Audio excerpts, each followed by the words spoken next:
পর্ব ৩ অতীতের ভয়ঙ্কর সত্য। রাহুলের শিরদাঁড়া দিয়ে ঠান্ডা স্রোত বয়ে গেল। মাত্র কয়েক মুহূর্ত আগেও যে মহিলা তার গাড়িতে বসেছিল, সে কোথায় গেল? গাড়ি থামিয়ে দ্রুত বাইরে বেরিয়ে এল রাহুল। চারদিকে তাকাল, কেবল ঘন কুয়াশা আর ফাঁকা রাস্তা। হঠাৎ বাতাসে এক মৃদু কণ্ঠস্বর শোনা গেল, আমাকে রেখে চলে যাচ্ছ কেন? রাহুল চমকে তাকাল। মহিলাটি রাস্তার পাশে দাঁড়িয়ে আছে, ঠিক আগের মতোই, এক দৃষ্টিতে তাকিয়ে। হাত পা ঠান্ডা হয়ে এল রাহুলের। ভয় পাওয়া সত্ত্বেও কাঁপা কাঁপা গলায় জিজ্ঞেস করল, আপনি কে?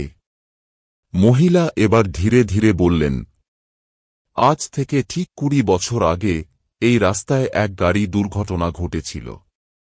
এক তরুণী সাহায্যের জন্য কাতরাচ্ছিল, কিন্তু কেউ তাকে বাঁচানোর জন্য থামেনি। সে মারা গিয়েছিল ঠিক এখানেই। রাহুলের মনে পড়ল, ছোটবেলায় সে শুনেছিল এই ঘটনা। এক নববিবাহিতা মেয়েকে দুর্ঘটনার পর রাস্তায় ফেলে রেখে চলে গিয়েছিল এক গাড়ি চালক। আমি সেই মেয়েটি। মহিলার গলা এবার বদলে গেল। এক বীভৎস চিৎকার করে সে রাহুলের দিকে ছুটে এল। রাহুল আতঙ্কে চোখ বন্ধ করে ফেলল।